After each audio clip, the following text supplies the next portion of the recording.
Hello everyone, welcome to electrical engineering MCQs. आज के session में हम लोग हमारे प्रीवियस ईयर क्वेश्चन पेपर का पार्ट 2 डिस्कस करने वाले हैं, जिसमें हम लोग एसएससी जेईई इलेक्ट्रिकल का जो आफ्टरनून शिफ्ट का पेपर हुआ था 26 सितंबर 2019 को, उसका हम लोग सेकंड पार्ट डिस्कस करने वाले हैं। मैंने आपको प्रीवियसली एक 50 क्वेश्चंस का जो इसी का पार्ट 1 ऑलरेडी अपलोड कर दिया चैनल पे। काफ़ी अच्छा रिस्पॉन्स आ रहा है। यहाँ पे आई बटन पे आप उसको क्लिक करके इसके प्रीवियस क्वेश्चंस को आपको देखना है। आपको मैं बता दूं 100 क्वेश्चंस रहते हैं टोटल टेक्निकल में, जिसमें हमने 50 क्वेश्चंस ऑलरेडी डिस्कस करा लिए। अब जो रिमेनिंग 51 टू 100 क्वेश्चंस है, इसमें हम लोग इस सेशन में डिस्कस करने वाले हैं। तो चलिए इस सेशन को शुरू करते हैं विदाउट एनी फर्दर ड्यू। देखिए, प्रीवियस सेशन में मैंने आपको एक क्वेश्चन पूछा था। 4 ऑप्शंस हैव बीन, यहाँ पे FOUR चाहिए था। 4 options have been given, out of which 3 are alike in some manner and 1 is different. Select the odd one out. यहाँ पे ऑड वन आउट आपको निकालना है। यहाँ पे आपको electromotive force, electric flux, electric potential या फिर पोटेंशियल डिफरेंस, ये 4 ऑप्शंस गिवन थे। आप इसमें सिमिलरिटीज देख सकते हो। Electromotive force, potential difference and electrical potential and potential difference are the same, but electric flux is the different quantity. तो इसका करेक्ट आंसर हो जाएगा option B, which is electric flux. और सबसे पहले हमें इसका करेक्ट आंसर जिन्होंने दिया उनका नाम है श्रीकार Jain and Purajit Sarkar. So shout out to you guys. अगर आप भी चाहते हो कि मैं आपका नाम हमारे नेक्स्ट सेशन में लूँ, तो इस सेशन को कंप्लीट आपको एंड तक देखना है, और उसके बाद में आपको जो सेशन के एंड में मैंने आपको क्वेश्चन पूछा है, आपको उसका करेक्ट आंसर हमें कमेंट बॉक्स में कमेंट करना है। जो सबसे पहले कमेंट करेगा, सबसे पहले 2 ऐसे पर्सन, उसका मैं नाम मेरे नेक्स्ट सेशन में लूँगा। मैं यहाँ आपको डिलिबरेटली यहाँ पे कुछ स्क्रीनशॉट मेंशन किया हो। देखिए, मॉर्निंग शिफ्ट का हमने 50 क्वेश्चन इसमें लिए, ठीक है, और पार्ट 2 में हमने मॉर्निंग शिफ्ट के जो रिमेनिंग क्वेश्चन है 50 question, that means 50 question plus 50 question, वैसे हमको मिला के टोटल 100 क्वेश्चन डिस्कस करा लिए। ये मॉर्निंग के सेशन में प्रीवियस ईयर क्वेश्चन पेपर है। अभी आप यहाँ पे कलर चेंज देखते हो, ये हमारा प्रीवियस सेशन है। अभी तक हमने 3 सेशंस ऑलरेडी कवर करा चुके हैं। यहाँ पे मैं आपको आई बटन पे आपको लिंक प्रोवाइड करा देता हूँ, या फिर आप सिंपली आप चैनल पे जाके ये प्रीवियस सेशन देख सकते हैं। काफ़ी इंपॉर्टेंट है। देखिए, 26 सितंबर को जो मॉर्निंग शिफ्ट में हुआ था वो भी हमने कंप्लीट एक डिस्कस करा लिया। एक प्रीवियस सेशन भी हमने इसका डिस्कस कर लिया जो आफ्टरनून शिफ्ट में पेपर हुआ था, एज इट इज क्वेश्चंस। और इस सेशन में हमने ये जो रिमेनिंग क्वेश्चन है आज हम लोग डिस्कस करने वाले हैं। तो चलिए सेशन को शुरू करते विद द फर्स्ट क्वेश्चन। देखते हैं अब सबसे पहला क्वेश्चन क्या कह रहा है। The machine which works on dynamically induced EMF is. कौन सी ऐसी मशीन इसमें से डायनेमिकली इंड्यूस्ड ईएमएफ में वर्क करती है। सबसे पहले आपको बता दो डायनेमिकली इंड्यूस्ड ईएमएफ क्या होता है। डायनेमिकली इंड्यूस्ड ईएमएफ ये जनरेट होता है जब हमारा जो करंट कैरिंग कंडक्टर है ये हमारा मूव होता है एक हमारी फील्ड में, ठीक है, रिलेटिव, जहाँ पे हमको एक मोशन मिलता है। इसी को हम लोग कहते हैं the dynamically induced EMF is generated when a current carrying conductor cuts the magnetic flux using relative motion. यहाँ पे समझ लो आपका नॉर्थ पोल है मैग्नेट का और यहाँ पे साउथ पोल है। ये कंडक्टर इस एक्सिस पे रोटेट हो रहा है, ठीक है, कुछ इस तरीके से। दैट मीन्स कुछ डायनेमिक्स चेंज हो रहा है, रिलेटिव मोशन इसमें चेंज हो रहा है। उसी को हम लोग कहते हैं डायनेमिकली इंड्यूस्ड ईएमएफ। इसका प्रिंसिपल हम लोग किस में यूज़ करते हैं, चोक में, डीसी जनरेटर में, ट्रांसफार्मर में या फिर मोटर में। तो हम लोग डीसी जनरेटर में डायनेमिकली इंड्यूस्ड ईएमएफ का कंसेप्ट यूज़ करते हैं। तो इसका करेक्ट आंसर हो जाएगा ऑप्शन बी। देखते हैं हमारे नेक्स्ट क्वेश्चन की ओर, जो कि है question number 52। I totally appreciate your valuable appreciation for this sessions. मुझे काफ़ी अच्छे अप्रिसिएशन मिल रहे हैं इस सेशन को लेकर, क्योंकि आपकी जो रिक्वेस्ट थी मैं आपको कंप्लीटली फुलफिल करा रहा हूँ। इसलिए आपको चाहता हूँ कि आप हमें हमारे इलेक्ट्रिकल इंजीनियरिंग एमसीक्यूज़ को 100K तक पहुँचाए। इसको सब्सक्राइब करें, आपके फ्रेंड के साथ में शेयर करें जो भी इलेक्ट्रिकल इंजीनियरिंग से प्रिपरेशन कर रहे हो, और हमारे कोचिफा चैनल को भी सब्सक्राइब करें। देखते हैं हमारा नेक्स्ट क्वेश्चन है। A circuit consist of 2 parallel resistors having a resistance of 20 ohms and 30 ohms। एक सर्किट में 2 पैरेलल रेजिस्टेंस है जिसका रेजिस्टेंस है 20 ohms और 30 ohms, और वो हमने कनेक्ट किया सीरीज में 15 ohms के। If the current through the 15 ohm resistance is 3 amperes, then find the current through the 20 ohm and 30 ohms respectively.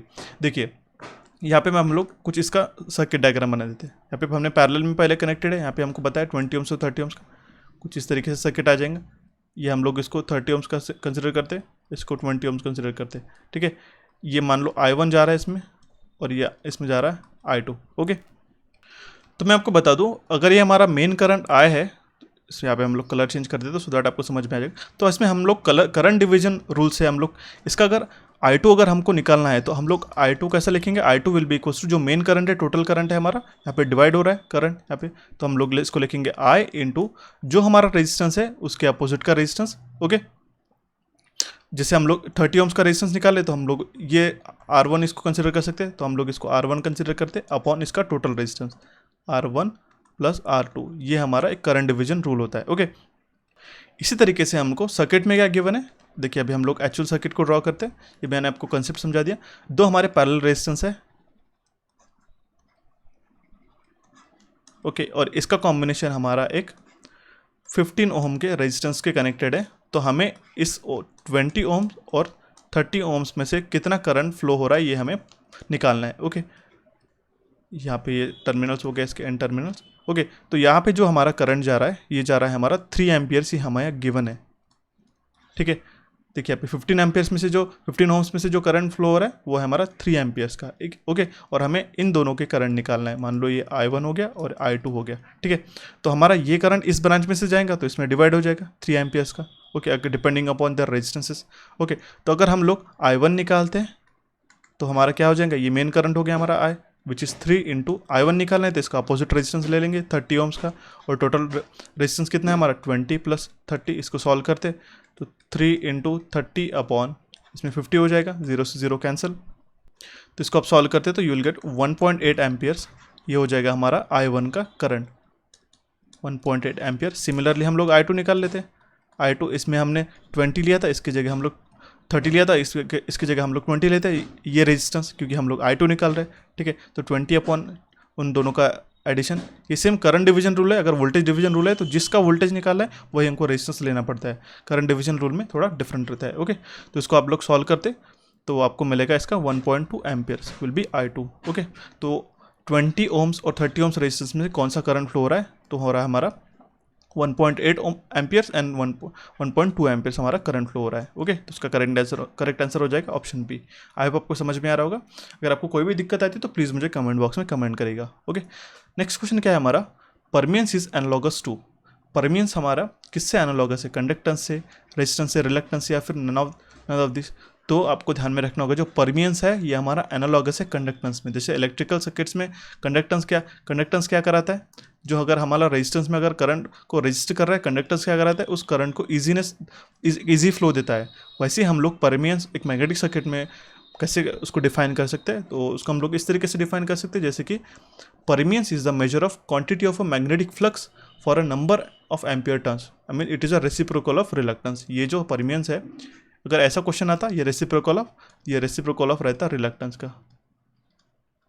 Reluctance property क्या है, अगर एक मैग्नेटिक सर्किट में आपके मैग्नेटिज्म फ्लो हो रहा होगा तो उसको अपोज करता है। ठीक है, और परमियंस क्या है, उसको इजीली फ्लो होने देता है, उसी को हम लोग कहते हैं परमियंस। तो ये परमियंस जो है ये एनालॉगस है हमारे कंडक्टेंस को। देखिए आपको चैनल को आप ब्राउज करोगे वीडियोस में तो मैंने आपको मैग्नेटिक और इलेक्ट्रिक सर्किट का एनालॉजी बताया था। उसमें एक क्वेश्चन 100% हर एक एग्जामिनेशन में आता है। अभी से लिख के देता हूँ मैं, यहाँ पे आई बटन पे लगे तो लिंक प्रोवाइड कर देता हूँ। यहाँ पे आपको इसमें डिले होता है तो आप चैनल पे जाके देखिएगा।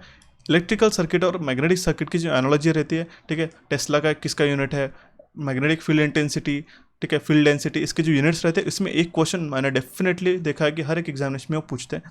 ठीक है, उस सेशन को जाके देखिएगा, काफ़ी छोटा सा वो सेशन है, आपको डेफिनेटली उससे हेल्प होगी। तो उसका करेक्ट आंसर है अभी फिलहाल के लिए इसका ऑप्शन है A, conductance. Permeance is analogous to conductance.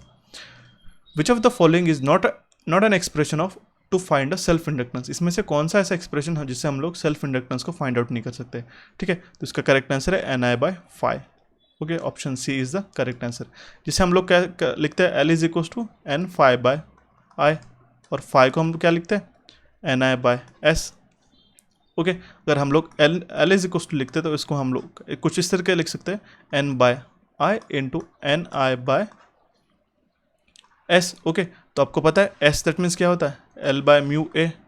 Okay, अगर ये हमने यहाँ पे वैल्यू सब्सटीट्यूट कर दी तो हमें क्या मिलेगा, L is equal to μN²A/L। Okay, तो यहाँ पे L क्या हो गया हमारा, ये L हो गया हमारा length of a magnetic circuit.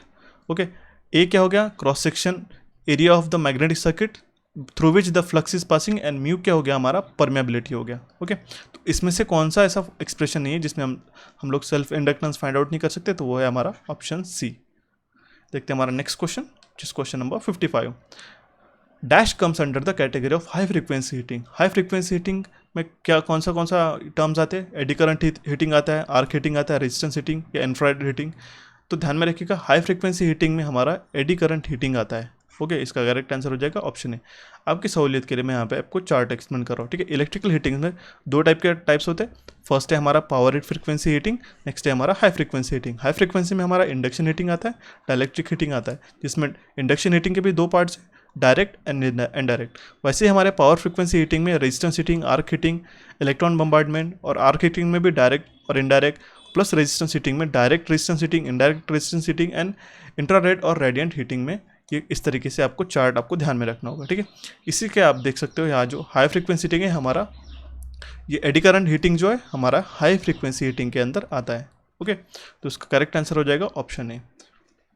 देखते हैं हमारा नेक्स्ट क्वेश्चन है 56। देखिए नंबर ऑफ क्वेश्चंस काफ़ी ज़्यादा है, 100 क्वेश्चंस को मुझे कवर कराना रहता है आपके लिए, ठीक है। मैं ट्राई करता हूँ कि आपको 100% मैं आपको कंसेप्ट प्रोवाइड करा सकूँ, ठीक है, ओके। ऑलवेज ट्राई कि आपको सारी चीज़ें समझ में। देखिए सेशन आपके लिए, आप आपका वैल्यूएबल टाइम इस सेशन के लिए प्रोवाइड करते हो। मैं ये चाहता हूँ कि आप इससे अच्छे से सीख के जाओ, इसलिए मैं आपको बता दूँ, सेशन एक बार चालू करने के बाद आपको टाइम नहीं है तो भले ही आप थोड़ा लेट सेशन को देखो, बट लेकिन एक बार सेशन शुरू करने के बाद छोटी छोटी चीज़ें आपको जो बताता हूँ वही एग्जामिनेशन में देखने को मिलती है। मैं आपको एक बताता हूँ, MSc DCL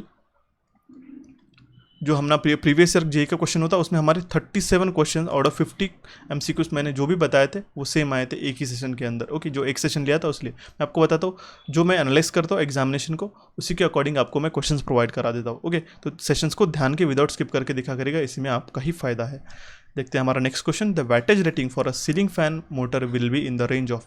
जो हमारा सीलिंग फैन का वैटेज रहता है वो कितना रहता है, डे टू डे लाइफ से क्वेश्चन है, ओके। ध्यान में रखिएगा 50 वैट से 150 वैट के बीच में हमारा उसका रेटिंग रहता है। तो उसका करेक्ट आंसर हो जाएगा option C will be the correct answer. आजकल हमारे नए फैंस भी आ गए जिसका जो पावर रेटिंग रहता है वो काफ़ी कम रहता है, ठीक है। नेक्स्ट क्वेश्चन है, under the no load condition in the transmission line the receiving end voltage is greater than the sending end voltage, this effect is called as. जिस केस में हमारा ट्रांसमिशन लाइन में, ओके, हमारा receiving end voltage जो है VR ये हमारा ज़्यादा हो जाता है एज़ कम्पेयर टू हमारा sending end voltage VS, okay. तो इस केस को हम लोग क्या कहते हैं, इसको हम लोग फेरेंट इफेक्ट कहते हैं। Option A is the correct answer. ये क्यों होता है, बेसिकली ये लाइन कैपेसिटेंस के कारण होता है, ओके। जब नो लोड और लाइटली लोडेड हमारी लाइन्स रहती है ट्रांसमिशन लाइन, तो उस केस में हमारा जो रिसीविंग इन वोल्टेज जो रहता है ये हमारा ज़्यादा रहता है through by sending end voltage, क्योंकि आपको पता है सेंडिंग एंड वोल्टेज में हम लोग जनरेटर लगाते हैं, ठीक है। VS ये हो गया। आप बोलोगे कि आप इसमें सेंडिंग एंड वोल्टेज कैसे ज़्यादा हो गया, क्योंकि यहाँ पे तो कुछ ड्रॉप्स भी रहते हैं, बट अगर हमारी लाइटली लोडेड लाइन्स है ट्रांसमिशन लाइन, ठीक है, ये ट्रांसमिशन लाइन को हम लोग इंडक्टेंस से मेजर करते हैं, तो ये आपके होगा यहाँ पे लोड। अगर यहाँ पे कोई लोड नहीं है फिर लाइटली लोडेड कंडीशन है, तो इस केस में हमारा ट्रांसमिशन लाइन की कैपेसिटेंस के कारण हमारा रिसीविंग एंड का भी वोल्टेज हमारा ज़्यादा हो जाता है as compare to sending end voltage. इसी को हम लोग कहते हैं फेरेंटी इफेक्ट, ओके। तो इसका करेक्ट आंसर है ऑप्शन ए। देखते हैं हमारा नेक्स्ट क्वेश्चन जो कि हमारा question number 58। If zero centered volt meter has a scale from -5 volt to 5 volt in the span of it is, एक हमारा जीरो सेंटर्ड, यहाँ पे जीरो है, यहाँ पे जो स्केल है हमारी -5 वोल्ट है और यहाँ पे +5 वोल्ट, ओके। ये हमारा मीटर है कुछ इस तरीके से, ये इसके डिविजन्स हो गए, ओके। तो अगर इसकी स्केल क्या है हमें बताए -5 टू 5 वोल्ट है, तो इसका स्पैन कितना हो जाएगा, दैट मीन्स ये एरो यहाँ पे भी आ सकता है -5 पे और +5 पे भी आ सकता है, ओके। तो इसका स्पैन कितना हो जाएगा 10 वोल्ट्स का। ऑप्शन बी इसका करेक्ट आंसर हो जाएगा। देखिए ये सेम क्वेश्चन आपको प्रीवियस ईयर एग्जामिनेशन में पूछे गए थे 2019 में, ठीक है, जो आफ्टरनून शिफ्ट का जो हम लोग डिस्कस करें, as it is question paper है। देखते हैं हमारा नेक्स्ट क्वेश्चन जो कि है हमारा 59। The ideal transformer will not transform. Ideal transform हमारा पावर, करंट, फ्रीक्वेंसी, वोल्टेज, इसमें से क्या ट्रांसफॉर्म नहीं करेगा, पावर एंड फ्रीक्वेंसी। ये हमारा करंट एंड वोल्टेज को ट्रांसफॉर्म करता है, बट यहाँ पे नॉट पूछा है, तो power and frequency will be same. तो इसका करेक्ट आंसर हो जाएगा, जब 1 और 3 है तो इसका करेक्ट आंसर हो जाएगा ऑप्शन बी, ओके, करेक्ट है। The next question is the domestic mixer uses which motor. Simple सा क्वेश्चन है, प्रीवियस जब आपने देखा होगा मॉर्निंग शिफ्ट में भी ये क्वेश्चन आपको पूछा गया था, कुछ डिफरेंट उन्होंने फ्रेमिंग की थी। डोमेस्टिक मिक्सर जो रहते हैं हमारे मिक्सर ग्राइंडर्स जो हम लोग घर में यूज़ करते हैं, उसमें हम लोग यूनिवर्सल मोटर यूज़ करते हैं। तो उसका करेक्ट आंसर हो जाएगा ऑप्शन सी। आपके इजी अंडरस्टैंडिंग के लिए मैं आपको एक स्क्रीनशॉट मेंशन करो, यहाँ पे मैंने आपके लिए चार्ट प्रिपेयर किया, उससे आपको काफ़ी अच्छे से समझ में आ जाएगा। इंडक्शन मोटर का यूज़ कहाँ होता है, 3 phase induction motor use for industrial drive, single phase motor are use for extensively for smaller load such as household application like fans, इसमें हम लोग फैंस में वगैरह यूज़ करते हैं। रिलेक्टेंस मोटर हम लोग कांस्टेंट स्पीड मशीन में एप्लीकेशन में यूज़ करते हैं, जैसे कि timing device, signalling device, reading instrument, phonographs and control apparatus को, इसमें हम लोग रिलेक्टेंस मोटर यूज़ करते हैं। यूनिवर्सल मोटर में हम लोग मिक्सर्स में, blenders, vacuum cleaners and hair dryers में वगैरह यूज़ करते हैं, ओके। और हमारा जो परमानेंट मैग्नेट सिंक्रोनस मोटर है वो हम लोग कॉमनली इंडस्ट्रियल ऑटोमेशन और ट्रैक्शन और रोबोटिक्स और एरोस्पेस जहाँ पे हम लोग बैटरी पावर्ड एप्लीकेशन है वहाँ पे हम लोग यूज़ करते हैं। ओके तो ये आपको स्क्रीनशॉट को आप इसको स्क्रीनशॉट ले लेना है, ठीक है, आपके यूज़फुल के लिए, आपके एग्जामिनेशन के लिए काफ़ी ज़्यादा यूज़फुल रहेगा। ठीक है, तो domestic mixer uses which of the following motor, तो उसका करेक्ट आंसर है यूनिवर्सल मोटर। यूनिवर्सल मोटर हम लोग डोमेस्टिक एप्लीकेशन में यूज़ करते हैं। ओके, यूनिवर्सल मोटर में आपको ये भी बता दो एक डीसी सीरीज मोटर रहती है जिसमें हम लोग एसी को भी एसी सप्लाई पे भी हम लोग इसको चला सकते हैं। ठीक है, या चार्ट काफ़ी मैंने आपको ध्यान से बना के आपको आपके लिए प्रेजेंट करो, इसको आप ध्यान से पढ़िएगा। ओके, देखते हैं हमारा नेक्स्ट क्वेश्चन जो कि है क्वेश्चन नंबर 61।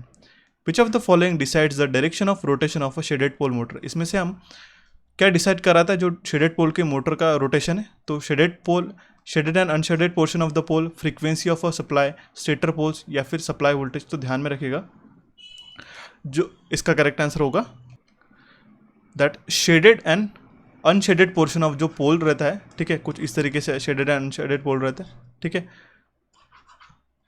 तो हमारा डिसाइड कराता है जो डायरेक्शन ऑफ रोटेशन।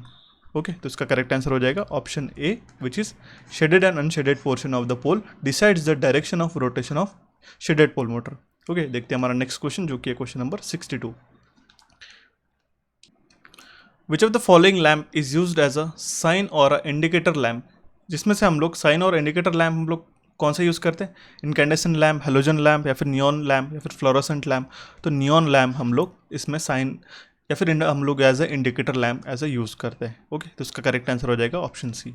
कुछ कुछ क्वेश्चंस आपको डायरेक्टली बेसिक्स क्वेश्चंस रहते हैं, आपके अगर प्रेजेंस ऑफ माइंड है आपका एग्जामिनेशन के टाइम पे तो आप उसको काफ़ी अच्छे से अप्रोच कर सकते हो। ठीक है, एग्जामिनेशन में क्वेश्चंस को अप्रोच करना ही काफ़ी ज़्यादा इंपॉर्टेंट रहता है। Okay, the input for a condenser in a steam power plant comes from an, जो हमारा स्टीम पावर प्लांट में कंडेंसर को कहाँ से इनपुट आता है। ठीक है, तो कंडेंसर हमारा क्या कहता है, कंडेंस करता है जो हमारी स्टीम रहती है, जो एक्सट्रैक्टेड स्टीम रहती है जो आफ्टर टरबाइन के बाद में, या अगर आप हमारा टरबाइन हो गया तो इसके बाद में जो लेफ्ट आउट स्टीम रहती है जो यूज हो जाती है स्टीम। ठीक है, हाई प्रेशर स्टीम हमारी काम यहाँ पे जो रोटेशन ब्लेड्स को रोटेट करने के बाद में, तो हमारी जो इनपुट आता है ये हमारा टरबाइन से आता है। ओके, तो इसका करेक्ट आंसर हो जाएगा ऑप्शन डी। ओके, तो देखते हैं हमारा नेक्स्ट क्वेश्चन जो कि है question number 64। The impedance at a resonance offered by a parallel resonant circuit is, हमें पता है XL is equals to XC. जब हमारा इंडक्टिव रिएक्टेंस कैपेसिटिव रिएक्टेंस के इक्वल हो जाएगा तब हमारा रेजोनेंस की कंडीशन आ जाती है, circuit as a purely resistive circuit behave करने लग जाता है। तो impedance at a resonance by parallel resonant circuit is given by option D which is maximum and which is given by L by C R. ये आपको ध्यान में रखना होगा, मैक्सिमम रहता है और इसी का इन्वर्टेड केस रहता है सीरीज कंडीशन में। ओके, इस यहाँ पे मैक्सिमम रहता है विच इज़ जिसको हम लोग ZR को हम लोग लिखते हैं L by C R. Okay, इसका करेक्ट आंसर हो जाएगा। देखते हैं हमारा next question. In the two watt meter method of a 3-phase power measurement of a balance load, if the reading of a 1 meter is -200 watt and then the power factor of the load is, अगर हमारा एक power factor, देखिए ये measurement का session मैंने आपको लिया था सुपर एमसीक्यू सीरीज में, मैंने आपको जो बताई थी, यहाँ पे आई बटन पे आपको लिंक प्रोवाइड कर देता हूँ, जिसमें हमने 2 पावर फैक्टर मेजरमेंट का एक काफ़ी अच्छे से डिस्कशन लिया है। ठीक है, कब हमारा पावर फैक्टर माइनस दिखाता है, कब हमारा पावर फैक्टर 1 दिखाता है, 0 दिखाता है, ये सारी कंडीशन हमने वहाँ पे डिस्कस कर लिए। ठीक है, इसमें बता रहा है अगर हमारा एक वाट मीटर, अगर हम लोग 3 फेज को 2 फेज से हम लोग इसको मेजर करते हैं, ठीक है, तो उस केस में हम लोग 2 वाट मीटर को हम लोग यूज़ करके भी हम लोग इसको यूज़ कर सकते हैं, मेजर कर सकते हैं पावर को। तो इस केस में अगर एक हमारा वाट मीटर W1 और W2 जो 2 वाट मीटर रहते हैं हमारे, अगर इसमें से एक अगर -200 रीड कर रहा होगा तो हमारा जो पावर फैक्टर क्या रहेगा लोड का, ठीक है, तो हमारा लेस देन 0.5 हमारा पावर फैक्टर रहेगा। ध्यान में रखिएगा, ऑप्शन बी इसका काफ़ी इंपॉर्टेंट है और ये क्वेश्चन इतना इंपॉर्टेंट है कि ये क्वेश्चन डेफिनेटली आपको इस साल भी देखने को मिल सकता है। आपको ध्यान से देख के जाना है हमारी सुपर एमसीक्यू सीरीज, जिसमें हमने पेपर 1 के लिए कंप्लीट एक सिलेबस कवर किया विद 33+ सेशंस में, हमने उसमें सारे आपके इंडिविजुअल सब टॉपिक्स रहते हैं अकॉर्डिंग टू सिलेबस, वो हमने डिस्कस किया है। ठीक है, तो उसको जाके प्लीज़ देखिएगा। नेक्स्ट क्वेश्चन है हमारा, a transformer is usually mounted on a pole of plinth. ठीक है, dash transformer is mounted on the pole of a plinth. तो हम लोग current transformer, distribution transformer, potential transformer या फिर हम लोग पावर ट्रांसफार्मर यूज़ करते हैं जहाँ पे हम लोग माउंट करते हैं पोल ऑफ अ प्लिंथ में। ठीक है, तो हम लोग वहाँ पे डिस्ट्रीब्यूशन ट्रांसफार्मर जो रहता है हमारा, हम लोग माउंट करते हैं पोल पे। ओके, तो इसका करेक्ट आंसर हो जाएगा ऑप्शन बी। देखते हैं हमारा नेक्स्ट क्वेश्चन जो कि है क्वेश्चन नंबर 67। ये क्वेश्चन क्या कह रहा है, observe the given figure, if the diode is an ideal diode then what are the values of ID and VD. ID जो करंट हमारा जा रहा है डायोड के थ्रू और वीडी का हमने वैल्यू निकालना है, ठीक है। तो इस केस में हमारा आईडी कितना हो जाएगा, आइडियल डायोड है, यहाँ पे आप देख सकते हो पॉजिटिव और नेगेटिव, पॉजिटिव को पॉजिटिव कनेक्टेड है, डायोड को नेगेटिव को, दैट मीन्स ये डायोड फॉरवर्ड बायस हो जाएगा। तो इस केस में जो डायोड का कंडीशन हो जाएगा as a closed circuit, closed switch, okay. हमारा 20 वोल्ट का सप्लाई, हमारा रेजिस्टेंस से कितना होगा 100 ओम्स का, ठीक है। तो हम इसको करंट कैसे निकालेंगे, आई क्या हो जाएगा विच इज़ आई डी, हमारा वोल्टेज कितना है 20/100, 0 से 0 लो कैंसिल 2 5, तो हमारा करंट कितना आ जाएगा 1/5 का वैल्यू कितना था 0.2 एम्पियर्स हमारा ये आई आ जाएगा, ओके इस केस में। और यहाँ पे हमें वोल्टेज भी निकालना है, तो वोल्टेज कितना हो जाएगा वीडी के अक्रॉस में, what are the values of ID and VD. तो ध्यान में रखिएगा क्लोज्ड स्विच के अक्रॉस अगर आप वोल्टेज मेजर करते हो, यहाँ पे अगर वोल्ट मीटर लगाते हो तो वोल्टेज कितना आना चाहिए 0, ओके, क्योंकि कोई पोटेंशियल डिफरेंस ही नहीं इसमें, शॉर्ट सर्किटेड है ये। तो इसका करेक्ट आंसर हो जाएगा option D which is 0.2 amperes और 0 वोल्ट। इसके अक्रॉस हमने वोल्ट मीटर लगा के वोल्टेज मेजर किया तो 0 वोल्ट हमें दिखाएगा, ओके, क्योंकि ये शॉर्ट सर्किटेड है, कोई इसका सिग्निफिकेंस ही नहीं है। देखते हैं हमारा next question, if the two impedances are given as Z1 is equal to 20 at an angle of 60 degree and Z2 at an angle Z2 which is equal to 5 at an angle of 30 degree, then हमें Z1/Z2 का हमें ratio निकालना है, okay. तो इसे हम लोग solve कैसे करते हैं, Z1 at an angle of θ1 upon Z2 at an angle of θ2, तो हम लोग कैसे लिखते हैं Z1/Z2 at an angle of, इसको माइनस कर देते हैं θ1 माइनस θ2, ओके। तो हम लोग इसको कैलकुलेट करते हैं तो Z1/Z2 आता है हमारा 20 at an angle of 60 degree upon 5 at an angle of कितना है हमारा 30 डिग्री है, ओके। Z1 Z2 की जो वैल्यूज़ है हमारे पास, तो 20/5 4 at an angle of 60 minus 30 कितना हो जाएगा 30, ओके। ये हमारा पोलर फॉर्म्स में डिवीजन हमको पूछा गया था, तो इसका करेक्ट आंसर हो जाएगा option A which is 4 at an angle of 30 degree. ये हमारा 4 हो गया हमारा एम्पलीट्यूड इसका। देखते हैं हमारा next question, identify the correct statement regarding the nuclear power plant, okay. Nuclear power plant के रिगार्डिंग हमको इसका करेक्ट स्टेटमेंट ढूंढना है, okay. Graphite is used as a electrode, correct, graphite is correct है या नहीं है। Graphite is used as a coolant, incorrect है। Graphite is used as a moderate, correct है। Graphite is used as a fuel, ये भी incorrect है। हम लोग ग्राफाइट नहीं यूज़ करते, हम लोग यूरेनियम 235 यूज़ करते हैं, ठीक है। यूरेनियम हम लोग एज अ फ्यूल यूज़ करते हैं न्यूक्लियर पावर प्लांट में, ठीक है। तो हमको ध्यान में रखना होगा ग्राफाइट हम लोग एज अ मॉडरेटर यूज़ करते हैं, तो इसका करेक्ट आंसर हो जाएगा ऑप्शन सी, ओके। और यहाँ पे आपको ध्यान में भी रखना होगा कि हैवी वाटर जो रहता है वो एज अ हम लोग कूलेंट यूज़ करते हैं, ठीक है। और यूरेनियम 235 हम लोग एज अ फ्यूल को यूज़ करते हैं, ठीक है। तो इनिशिएट हम लोग पावर प्लांट को इनिशिएट करने के लिए, ठीक है। उसका करेक्ट आंसर हो जाएगा ऑप्शन सी। देखते हैं हमारा नेक्स्ट क्वेश्चन जो कि हमारा question number 70, which of the following is an important feature of a three phase synchronous motor. Three phase synchronous motor का हमारा सबसे बेस्ट इसका फीचर क्या है, okay, is an important feature, या फिर हमारा इंपॉर्टेंट फीचर क्या है, that low starting torque, high starting torque, no starting torque, या फिर लो स्टार्टिंग टॉर्क। ध्यान में रखिएगा नो स्टार्टिंग टॉर्क ये हमारा फीचर है, important feature of three phase synchronous motor, okay. Option D, synchronous motor is not a self starting, हम लोगों को फील्ड वाइंडिंग में फील्ड प्रोवाइड करके उसको सिंक्रोनस स्पीड पे रन कराना रहता है, ओके। देखते हैं हमारा नेक्स्ट क्वेश्चन जो कि है question number 71, which of the following comes under the category of single phase commutator motor. Shaded pole motor, capacitor start motor, resistance motor, या फिर यूनिवर्सल मोटर, इसमें से कौन सा ऐसी मोटर है हमारी कि शेडेड जो हमारा सिंगल फेज कम्यूटेटर मोटर के अंदर आती है, जहाँ पे कम्यूटेटर लगा है, ठीक है।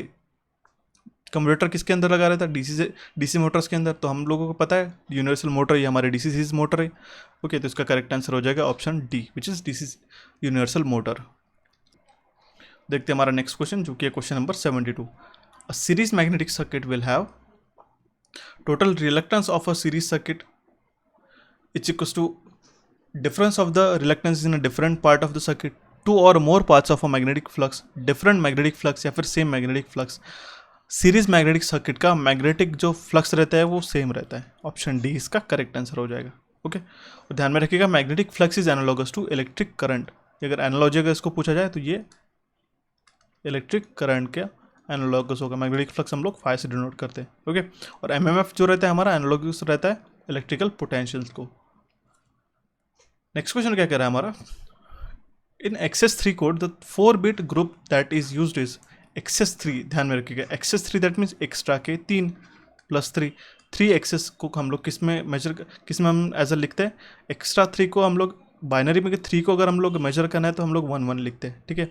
ये 1 हो गया 2⁻1 और ये 1 हो गया 2⁻0 के लिए। 1 2⁻1 कितना हो जाएगा 2, 2⁻0 1, 2 + 1 3, ठीक है। तो XS3 कोड में हम लोग 4-bit का जो ग्रुप है हम लोग यूज़ करते हैं 0 0 1 1, ठीक है। ध्यान में रखिएगा, इसका करेक्ट आंसर हो जाएगा ऑप्शन ए।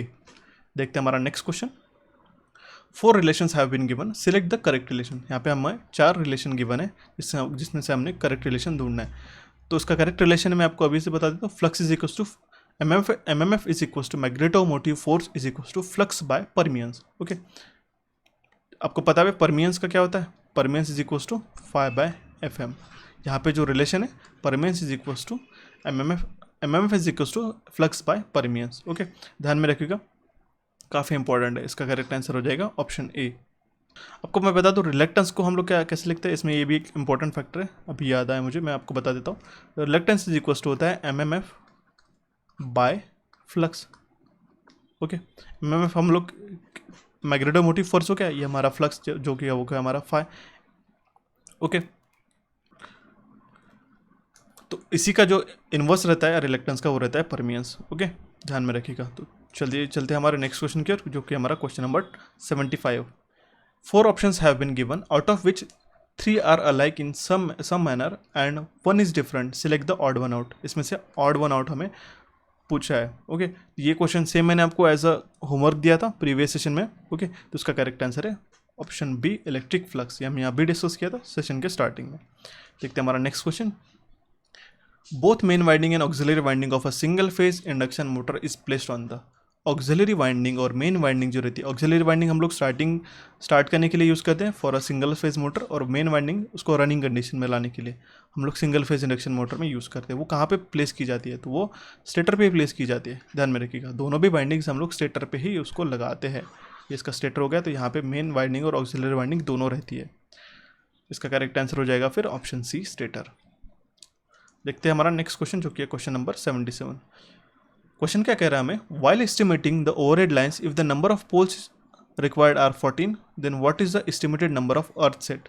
तो अर्थ सेट हमें कितना लगेगा, ठीक है, वो अर्थ सेट लगेगा हमें 4, ओके। ऑप्शन बी इसका करेक्ट आंसर हो जाएगा। देखते हैं हमारा next question. The type of damping use for moving ion instrument is important question है।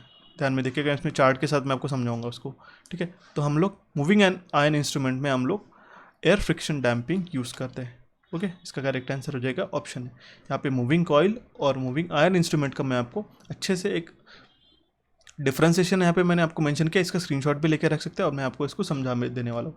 मूविंग कॉइल और मूविंग आयन इंस्ट्रूमेंट में क्या होता है, मूविंग कॉइल इंस्ट्रूमेंट ये है एक्यूरेट रहता है और ये लेस एक्यूरेट रहता है then a moving coil. Manufacturing cost इसकी ज़्यादा रहती है मूविंग कॉइल की, ध्यान में रखिएगा, और ये चीप रहता है। इसकी जो स्केल रहती है ये भी इंपॉर्टेंट क्वेश्चन है, ठीक है। ये स्केल इसकी यूनिफॉर्म रहती है, आप देख सकते हो सारे डिवीजन यूनिफॉर्म है, और इसकी स्केल नॉन यूनिफॉर्म रहती है। एंड में क्या हो रहा है, कॉम्प्रेस्ड हो रहा है, ठीक है, क्रैम्प्ड हो रहा है, ठीक है। ये इसका नॉन यूनिफॉर्म स्केल है, ये मूविंग आयन इंस्ट्रूमेंट का है, ओके। सेंसिटिव है और ये रोबस्ट है कंस्ट्रक्शन में, लोअर पावर कंजम्पशन है इसका और स्लाइटली इसका हायर पावर कंजम्पशन है। इसमें एडी करंट हम डैम्पिंग हम लोग यूज़ करते हैं मूविंग कॉइल इंस्ट्रूमेंट में, और एयर फ्रिक्शन डैम्पिंग हम लोग यूज़ करते हैं मूविंग आयन इंस्ट्रूमेंट में, जो हमें क्वेश्चन में पूछा गया था, ठीक है। कौन सी हम लोग डैम्पिंग यूज़ करते हैं, एयर फ्रिक्शन डैम्पिंग, ओके। और ये हम लोग डीसी के लिए यूज़ करते हैं, और इसको हम लोग AC as well as DC measurement के लिए भी यूज़ करते हैं। और कंट्रोलिंग टॉर्क जो रहता है वो हम लोग एज अ स्प्रिंग के थ्रू देते हैं, और यहाँ पे कंट्रोलिंग टॉर्क जो रहता है 3 टॉर्क रहते हैं, मैंने आपको काफ़ी बार बताया था 3 टॉर्क रहते हैं, ठीक है। कंट्रोलिंग टॉर्क एक रहता है, डैम्पिंग टॉर्क रहता है, और रहता है डिफ्लेक्टिंग टॉर्क। सबसे पहले हम लोग डिफ्लेक्ट होता है पॉइंटर, देन उसको हम लोग कंट्रोल करते हैं, और उसको एक जगह पे लाने के लिए, अगर ये ऑसिलेट हो रहा होगा यहाँ पे, ठीक है, तो उसको एक जगह लाने के लिए हम लोग उसको डैम्पिंग यूज़ करते हैं। तो मूविंग कॉइल में जैसे हम लोग एयर फ्रिक्शन डैम्पिंग यूज़ करते हैं, ओके, वैसे ही हम लोग यहाँ पे मूविंग कॉइल में जैसे हम लोग एडी करंट डैम्पिंग यूज़ करते हैं, वैसे ही मूविंग आयन में हम लोग एयर फ्रिक्शन डैम्पिंग यूज़ करते हैं, ओके। और यहाँ पे ध्यान में रखिएगा control torque is provided by spring, और यहाँ पे हम लोग ग्रेविटी और स्प्रिंग से भी देख सकते हैं। डिफ्लेक्शन टॉर्क जो प्रोपोर्शनल रहता है phi is directly proportional to I, important है, ध्यान में रखिएगा। ये चार्ट काफ़ी इंपॉर्टेंट है, एक क्वेश्चन में डेफिनेटली इसमें से आएगा, कोई भी कंपैरिजन मान लो, आपको ध्यान से पढ़ के जाना है बिफोर योर एग्जामिनेशन। और डिफ्लेक्शन टॉर्क जो रहता है मूविंग आयन में वो रहता है phi directly proportional to I square, ठीक है, ये भी ध्यान में रखो, यहाँ पे is phi directly proportional to I. Error are the set due to aging of control and errors are not due to hysteresis, and error sets are due to hysteresis and stray field। जो errors आते हैं वो hysteresis और stray fields के कारण इसमें आते हैं। ओके, चार्ट आपको आई होप आपको समझ में आया होगा, आप इसको एक बार पॉज करके भी इसको अच्छे से पढ़ सकते हो। देखते हैं हमारे नेक्स्ट क्वेश्चन की ओर। In a Boolean algebra a dot a bar plus a is equals to what. मैंने डिजिटल सर्किट्स के 3 क्लासेस लिए, काफ़ी इंपॉर्टेंट है, यहाँ पे आई बटन पे आपको मेंशन कर देते हैं या फिर आप चैनल पे जाके देख सकते हो, आपको इजीली वहाँ पे अवेलेबल है। तो a dot a bar plus a कितना हो जाएगा, आपको पता है a डॉट a बार क्या होता है हमारा 0, 0 प्लस a कितना हो जाएगा, ये डॉट दैट मीन्स क्या हमको डिफाइन कराता है एंडिंग हो रहा है इसमें, और यहाँ पे क्या होता है प्लस दैट मीन्स और। ओके, तो इसका करेक्ट आंसर हो जाएगा a, 0 प्लस a क्या हो जाएगा हमारा a। ओके, और यहाँ पे आपको एक identity law, null law, independent law, inverse law, commutative law, associative law, distributive law, absorption law and De Morgan's law यहाँ पे आपको देखने को मिल सकता है, एक ही मैंने चार्ट में आपको मेंशन कर रहा हूँ, ठीक है। ये सारी चीज़ें आप देख सकते हो। हम इससे बेटर मैं आपको बता दूँ, डिजिटल सर्किट का जो हमारा क्लास है, मैंने आपको इसमें आपको भले ही यहाँ पे कन्फ्यूजन हो सकता है बट मैंने वहाँ पे काफ़ी अच्छे से एक्सप्लेन किया, उसको आप जाके देख सकते हो। देखते हैं हमारा नेक्स्ट क्वेश्चन जो कि है question number 80। A candle power of a lamp placed on a normal to a working plane of 60 cp. Find the distance of illumination is, find the distance if the illumination is 15 lux। अगर 15 lux का है तो हमें क्या find out करने के लिए कहा है, डिस्टेंस हमें फाइंड आउट करने के लिए बोला है। ओके, तो ध्यान में रखिएगा, इल्यूमिनेशन हम लोग ई से लिखते हैं विच इज़ होता है cp upon D square lux. Lux इसका यूनिट हो गया, cp हमारा कितना है 60 है, कैंडल पावर। ओके, cp हमारा 60 है, ई जो है हमारा 15 लक्स है। ओके, हमें डिस्टेंस निकालना होगा तो 15 यहाँ पे लिख लेंगे, cp हमारा कितना है 60, 4 डिस्टेंस डी स्क्वायर आ जाएगा, तो डी स्क्वायर यहाँ पे चला जाएगा, D square is equals to 4, so D will be equals to under root of 4 which is 2। That means distance जो आ जाएगा हमारा ऑप्शन डी इसका करेक्ट आंसर आ जाएगा विच इज़ 2 मीटर्स। देखते हैं हमारा नेक्स्ट क्वेश्चन जो कि है question number 81। The total number of possible phase sequence for a 3 phase AC system is. 3 phase system में हम लोगों को 3 फेज सीक्वेंस नहीं मिलते, 3 ऑप्शन टिक करके मत आना, ये गलत हो जाएगा। हमें 2 फेज सीक्वेंस मिलते हैं, जैसे आर वाई बी हो गया और R B Y. R Y B एक फेज सीक्वेंस हो गया, तो जैसे हम लोग इसको चेंज कर सकते हैं आर बी वाई, सिर्फ यही फेज सीक्वेंस रह सकता है। आप इसके पॉसिबल कॉम्बिनेशन देख सकते हो, जैसे अगर हमने आर वाई बी लिखा या फिर हमने बी आर वाई या फिर हमने बी आर वाई बी लिखा तो ये सेम ही हो जाता है, ठीक है। अब इसको आर वाई बी देखो कंटिन्यूसली ऐसा रिवॉल्व होते आ रहा है, ठीक है, आर वाई बी, ठीक है, या फिर आप लिखो वाई बी आर, ये भी आपका सेम हो जाएगा। बट सेकंड में हमारी कंडीशन क्या रहेगी, अगर हम लोग इसको आर वाई बी को अगर हम लोग आर बी वाई लिखते तो यहाँ पे इसका हमारा फेज सीक्वेंस चेंज हो जाएगा, ठीक है। तो हमारे पास 2 ही सीक्वेंस ऐसे पॉसिबल कंडीशन रह सकती है, ये इसका करेक्ट आंसर है ऑप्शन ए। देखिए मैं काफ़ी ज़्यादा ट्राई करता हूँ कि आपको छोटी से छोटी चीज़ें मैं आपकी तरफ डिलीवर करा सकूँ। ओके, अगर आपको सेशन पसंद आ रहा होगा तो इस सेशन को लाइक भी करें और आपके फ्रेंड के साथ में और आपके ग्रुप के साथ में भी शेयर करें, उनको भी बेनिफिट होगा इस सेशन का। Water hammer is developed in, water hammering process जो है हमारी पेनस्टॉक के अंदर होती है, मैंने प्रीवियस सेशन में मैंने आपको बताया था, ठीक है। पेनस्टॉक के अंदर वाटर हैमरिंग रहता है, जब वाटर फ्लो होता है from reservoir to the turbine, इस केस में वाटर हैमरिंग होता है, ठीक है। तो उसका करेक्ट आंसर है option A. In electric traction, the specific energy consumption is measured in, specific energy consumption जो हमारा मेजर करते हैं वो है watt hour by ton kilometres में। ओके, ध्यान में रखिएगा, स्पेसिफिक एनर्जी कंजम्पशन को हम लोग कुछ इस तरीके से भी लिखते डिफाइन कर सकते हैं, या फिर इसका एक रेशियो रहता है, जैसे कि energy consumption of a train in watt hour divided by weight of the train in turns into distance of run in kilometre. Okay, और इसमें टिपिकल जो वैल्यूज रहते हैं ये रहती है 50 to 75 वाट आवर पर टन किलोमीटर्स में फॉर सबअर्बन सर्विस के लिए, और 20 to 30 वैल्यूज रहती है इसमें मेन लाइन सर्विसेज के लिए। ध्यान में रखिएगा, इंपॉर्टेंट क्वेश्चन है। वाट पर टन किलोमीटर्स, ये इसका स्पेसिफिक एनर्जी कंजम्पशन है इलेक्ट्रिक ट्रैक्शन में, ठीक है, इंपॉर्टेंट क्वेश्चन था। तो इसका करेक्ट आंसर है option D. Observe the, next question क्या कह रहा है, observe the given figure and find the current relation from the 4 options. इसमें से हमें करंट रिलेशन निकालना है, ठीक है। तो यहाँ पे आप देख सकते हैं इस नोड पे कौन से करंट आ रहे हैं, I1, I6, I2 और लिविंग कौन से I5, I4, I3, ठीक है। तो अगर आप इसको देख सकते हो तो इसका हमें I1, I2, I6, I1, I2, I6 number of KCL हमें क्या बताता है, number of currents leaving entering और node is equal to number of currents leaving the node, ये लीव कर रहे हैं, ठीक है, जितने आ रहे उतने छोड़ रहे तीनों भी। तो इसका करेक्ट आंसर हो जाएगा I1 + I2 + I6, ये हमारे एडिशन हो जाएगा इन दोनों तीनों के भी, which is equal to I4, I5, I3, I4, I5, I3। Easy question था, इसका करेक्ट आंसर है ऑप्शन ए। नेक्स्ट क्वेश्चन क्या कह रहा है हमें, a transistor can be made to operate as a switch by operating it in which of the following regions, active region, active and cut off region में। अगर हम लोग ट्रांजिस्टर को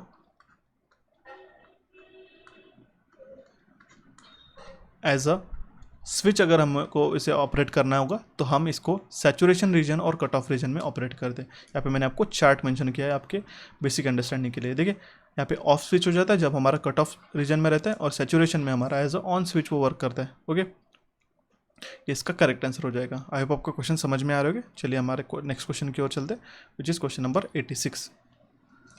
क्वेश्चन क्या कह रहा है, 4 relations are given below, identify the correct relation regarding to a transistor. ठीक है, रिगार्डिंग टू द ट्रांजिस्टर हमें करेक्ट रिलेशन ढूंढना है। तो जो हमारा इमिटर करंट रहता है वो ज़्यादा रहता है फ्रॉम कलेक्टर करंट, और कलेक्टर करंट हमारा ज़्यादा रहता है फ्रॉम IB। ओके, कुछ तरह इस तरीके से अगर हम लोग इसको प्लॉट करेंगे, 3 रीजन्स हो गए हमारे ट्रांजिस्टर के। ये हो गया इमिटर रीजन, बेस रीजन, और कलेक्टर रीजन। ओके, ये हो गया हमारा बेस करंट, ये हमारा इमिटर करंट, और ये हो गया हमारा कलेक्टर करंट IC। ओके, ध्यान में रखिएगा IE is equals to IB plus IC होता है। ओके, और IC इज इक्वल्स टू क्या होता है, बीटा टाइम्स IB। ये भी रिलेशन आपको एग्जामिनेशन में देखने को मिलते हैं, और ये इसका करेक्ट आंसर हो जाएगा option D, which is I is greater than IC is greater than IB। इसका करेक्ट आंसर था। देखते हैं हमारे नेक्स्ट क्वेश्चन की ओर, which is question number 87। The flux while crossing the air gap tends to bulge outward, thereby increasing the effective area of the gap. This effect is known as, important ये concept है, मैं आपको बता दूँ। इस concept को हम लोग कहते हैं फ्रिंजिंग इफेक्ट। ऑप्शन डी इसका करेक्ट आंसर रहेगा।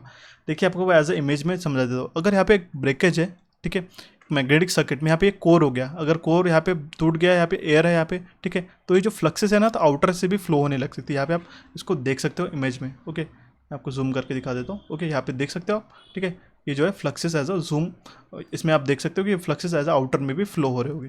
ठीक है, इसी इफेक्ट को हम लोग कहते हैं फ्रिंजिंग इफेक्ट। यही यहाँ पे स्टेटमेंट के दिया है, the flux while crossing the air gap tends to bulge outward, थोड़ा बाहर की तरफ भी जा रहे हैं, इसी को हम लोग कहते हैं फ्रिंजिंग इफेक्ट। तो उसका करेक्ट आंसर था ऑप्शन डी। ओके, काफ़ी इंपॉर्टेंट था ये, मुझे क्वेश्चन लगा बेसिकली, काफ़ी इंटरेस्टिंग सा क्वेश्चन है। ओके, तो उसका करेक्ट आंसर है फ्रिंजिंग इफेक्ट। देखते हैं हमारा next question, the combined inductance of two coils connected in series are 0.6 Henry and 0.1 Henry. Depending on the relative directions of the currents in the coil, if one of the coils when isolated has a self-inductance of 0.2 Henry, then calculate the mutual inductance. Okay, तो mutual inductance कितना हो जाएगा इस case में। तो basically हमारे पास क्या क्या गिवन है ये हम लोग देख लेते हैं। हमारे पास L इक्विवेलेंट 1 गिवन है जो कि हमारा 0.6 हेनरी है। L इक्विवेलेंस 2 जो है हमारे पास है वो 0.1 हेनरी है। ओके, और यहाँ पे L1 जो है हमारे पास 2 हेनरी है सेल्फ इंडक्टेंस। ठीक है, कनेक्टेड सीरीज में है, इक्विवेलेंट में हमने यहाँ पे लिख लिया इसकी वैल्यूज। अगर आपकी हमारी एडिटिव पोलरिटी है तो इस केस में क्या हो जाएगा, 0.6 is equals to 0.2 plus L2 plus twice M। Okay, और अगर हमारी अपोजिट पोलरिटी है तो इस केस में हमारा क्या हो जाएगा, 0.1 is equals to 0.2 plus L2 minus of twice M। Okay, तो इस केस से अगर हम लोग दोनों भी इक्वेशंस को सॉल्व करते हैं तो हमें M की वैल्यू मिली। म्यूचुअल इंडक्टेंस हमें पूछा है M is equals to what, तो हमें M इसको मिलेगा 0.125 हेनरी। ठीक है, इसका करेक्ट आंसर हो जाएगा फिर ऑप्शन सी। देखते हैं हमारा नेक्स्ट क्वेश्चन जो कि है question number 89। While estimating the domestic wiring cost, if the length of PVC conduit required is 62 metre, then what is the length of cable required? अगर हम डोमेस्टिक वायरिंग में PVC conduit wiring type use कर रहे होंगे तो इसमें अगर 62 metres का ये चाहिए कंड्यूट है तो हमें लेंथ ऑफ केबल कितना लगेगा, वो भी हमें 62 मीटर्स ही लगेगा। ओके, इसका करेक्ट आंसर हो जाएगा ऑप्शन ए। देखते हैं हमारा नेक्स्ट क्वेश्चन जो कि है question number 90। Creeping is a term related to dash instrument. Creeping ये हमारी किससे रिलेटेड है? क्रीपिंग हमारे इंडक्शन टाइप ऑफ इंस्ट्रूमेंट जो रहते हैं उसमें वो एक फिनोमिना आता है। और ध्यान में रखिएगा, creeping in the induction motor type of energy meter is the phenomena in which the aluminium disc rotates continuously when only voltage is supplied to the pressure coil and no current flowing through the current coil. That means जो हमारे disc रहती है वो rotate होती है अगर हम लोग वहाँ पे वोल्टेज अगर सप्लाई कर दिया जाता है द प्रेशर कॉइल को, और वहाँ पे अगर कोई भी करंट फ्लो नहीं हो रहा फिर भी उसमें वो रोटेट होती रहती है। इसी को फिनोमिना को हम लोग कहते हैं क्रिपिंग। ओके, ये डिस्क जो हो रही है क्रिप हो रही है, और इसी को हम लोग कहते हैं इंडक्शन टाइप, और इसी ये जो रहता है वो रहता है इंडक्शन टाइप ऑफ इंस्ट्रूमेंट्स में। ओके, देखते हैं हमारा next question which is question number 91। When capacitors are connected in series across a DC voltage. अगर हम कैपेसिटर्स को सीरीज में कनेक्ट करते हैं डीसी वोल्टेज के, तो इस केस में क्या हो जाएगा? The charge on each capacitor is the same and the same current flow through the each capacitor in a given time. इसका करेक्ट आंसर हो जाएगा ऑप्शन डी। काफ़ी सिंपल सा फिनोमेना था। नेक्स्ट क्वेश्चन क्या कह रहा है हमें? Conductors experienced skin effect in HVDC transmission, AC transmission, AC I DC में। जो स्किन इफेक्ट जो रहता है वो एसी ट्रांसमिशन में रहता है, ध्यान में रखिएगा, जिसमें हमारा कंडक्टर के ऊपर से करंट फ्लो होता है, ठीक है, इंस्टेड ऑफ कोर से। कोर में डीसी करंट फ्लो होता है, ज़्यादा से ज़्यादा वो ट्राई करते हैं कोर से फ्लो हो, और जो आउटर इसका जो सरकमफरेंस रहता है यहाँ से एसी करंट फ्लो होता है, ठीक है। इसमें हम लोग स्टैंडर्ड कंडक्टर्स यूज़ करते हैं। यही स्किन इफेक्ट को हमारा एसी ट्रांसमिशन में रहता है। इसका करेक्ट आंसर हो जाएगा ऑप्शन बी।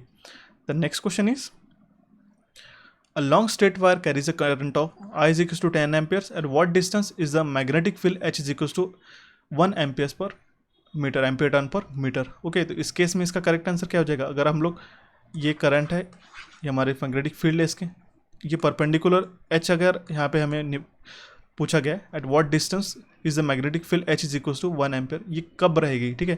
तो इस केस में हमें एक फॉर्मूला ध्यान में रखना होगा, H is equals to I by twice pi rho a phi cap. Okay, तो इस केस में हम लोग क्या करेंगे? मैग्नेटिक फील्ड इंटेंसिटी क्या हमारे पास क्या है? एच जो कि गिवन है 1 ampere per metre, ampere turn per metre, और हमारे पास करंट कितना है? 10 एम्पियर्स का है। ओके, तो हमने जो फॉर्मूला लिखा रो इज इक्वल्स टू हो जाएगा 10 by twice pi metre. Okay, तो इसका करेक्ट आंसर हो जाएगा ऑप्शन ए। देखते हैं हमारा नेक्स्ट क्वेश्चन जो कि question number 94। 4 types of power plant have been given, out of which 3 are alike in some manner and 1 is different. Select the odd one out. तो odd one out हमें power plant यहाँ पे हमें question में पूछा गया है, तो वो है हमारा odd one out solar power plant. ये पीक पावर प्लांट में भी हम लोग यूज़ करते हैं और बेस में भी हम लोग यूज़ करते हैं, बट इस केस में हमारा ये डिफरेंट हो जाएगा। इसका करेक्ट आंसर है ऑप्शन सी। देखते हैं हमारा next question. If a circular conductor carries a current of I ampere having a radius r meter, then the magnetizing force at the center of the coil is given as, ठीक है, ये same condition है। Okay, अगर हमारा एक circular conductor carry कर रहा है करंट आई एम्पियर्स जिसमें का रेडियस है आर मीटर्स का, ठीक है, तो हमें यहाँ पे मैग्नेटाइजिंग फोर्स निकालना है, तो हम लोग गिवन वो हम लोग बताते हैं I by twice R ampere turn per meter में। तो इसका करेक्ट आंसर हो जाएगा option C. Formula based question था, ध्यान में रखना होगा आपको ये। ओके, देखते हैं हमारा next question, question number 96। Oxygen is an dash gas, inert gas, ferromagnetic, paramagnetic या फिर डायमैग्नेटिक। तो ये ऑक्सीजन है, ये पैरामैग्नेटिक गैस है हमारी, ठीक है। ऑप्शन सी इसका करेक्ट आंसर है। नेक्स्ट क्वेश्चन है observe the given network, answer the following question. इसमें क्या पूछा है? The potential at point A is what. यहाँ पे ए पे हमारा पोटेंशियल कितना रहेगा? तो ध्यान में रखिएगा, E minus I1 R1 and I3 R3, ये हमारा यहाँ पे पोटेंशियल रहेगा। इसका करेक्ट आंसर है ऑप्शन ए। काफ़ी सिंपल है, आप इसको सॉल्व करके भी देख सकते हो, ठीक है। यहाँ पे केवीएल से हम लोग इसको सॉल्व कर सकते हैं। ओके, चलिए मैं आपको सॉल्व करके दिखा देता हूँ, ठीक है। Let the potential at point ए, हम लोग पोटेंशियल जो है इसको हम लोग अज्यूम करते हैं विच इज़ VA। ओके, इस केस में अगर हमारा ओहम्स लॉ से क्या हो जाएगा? Potential at point A VA will be equals to VA हो जाएगा, ठीक है, which is equals to I3 into R3, ठीक है। ये करंट इसमें से जा रहा है तो ओके। अगर हम लोग केवीएल लगाते हैं हम लेफ्ट साइड लूप में, ठीक है, तो इस केस में क्या हो जाएगा? Minus E1 plus I1 R1 plus VA is equals to 0, correct. और हमारा राइट साइड लूप में अगर हम लोग लगाते हैं तो क्या हो जाएगा हमारा -E2, ठीक है, ड्रॉप हो रहा है हमारा E2 से। अगर हम लोग शुरू करते हैं -E2 plus I2R2 -I2R2 minus, sorry यहाँ पे हम लोग प्लस VA लेंगे which is equals to 0। Okay, ये हमारा इसका सेकंड कंडीशन हो जाएगा। तो यहाँ पे VA will be equals to इस कंडीशन से E2 minus of I2 and R2। Okay, तो हमारा I3 इंटू R3 और E2 माइनस I2 R2 ये हमारा इलेक्ट्रिक एक पोटेंशियल हो जाएगा इस पॉइंट पे, ठीक है। तो इसका करेक्ट आंसर हो जाएगा ऑप्शन ए। देखते हैं हमारा नेक्स्ट क्वेश्चन, जो कि question number 97। 4 statements are given below, identify the correct statement. इसमें से करेक्ट स्टेटमेंट आपको पूछा है, तो XOR is a derived gate, इसका करेक्ट आंसर है ऑप्शन सी। देखते हैं हमारा next question, the two's complement of the 1010101 is. Two's complement हमें निकालना है, तो ध्यान में रखिएगा, टूस कॉम्प्लीमेंट अगर करना है तो सबसे पहले हमें इसको वंस कॉम्प्लीमेंट निकालना होगा, ठीक है। तो 1 का जो इन्वर्टेड है, जो भी 1 का 0 हो जाएगा, 0 का 1, तो इस केस में हो जाएगा 0 1 0 1 0 1 0। ओके, और यहाँ पे हमने +1 ऐड कर देना है, ठीक है। तो इस केस में क्या हो जाएगा 1 1 0 1 0 1 0, ये हमारा इसका फाइनल आंसर आ जाएगा। तो ये ऑप्शन कहाँ पे हमारा, ऑप्शन सी, करेक्ट। ये सेम करेक्ट ऑप्शन है हमारा, इसका करेक्ट आंसर हो जाएगा ऑप्शन सी। ओके, इसको हम लोग कहते हैं टूस कॉम्प्लीमेंट। देखते हैं हमारा last question of this session, the charge in a DC excitation of a synchronous motor will also change the dash. The change in a DC excitation of synchronous motor, DC excitation अगर change होता है हमारा synchronous motor का, तो इस case में हमारा power factor भी चेंज होगा। ऑप्शन डी इसका करेक्ट आंसर हो जाएगा। ओके, तो आई होप आपको इस सेशन समझ में आया होगा। अगर इस सेशन को समझ में आया तो इस सेशन को लाइक करें, इलेक्ट्रिकल इंजीनियरिंग MCQs को सब्सक्राइब करो, इस सेशन को आपके फ्रेंड के साथ में भी शेयर करें। नेक्स्ट सेशन के लिए मैं आपको क्वेश्चन छोड़ के जा रहा हूँ, in a diagram shown what is the current in 1.5 ohms resistor. तो इसका करेक्ट आंसर मुझे आपको कमेंट बॉक्स में कमेंट करना है। सो आई होप आपको इस सेशन समझ में आया होगा। इस सेशन को लाइक करें, इस सेशन को आपके फ्रेंड के साथ शेयर करें, और आपका हमारा टेलीग्राम चैनल Coachify_official और इलेक्ट्रिकल इंजीनियरिंग MCQs को ज्वाइन करना है, वहाँ आपको सारे PDFs मिल जाएंगे। So till the next time I will see you and have a nice day.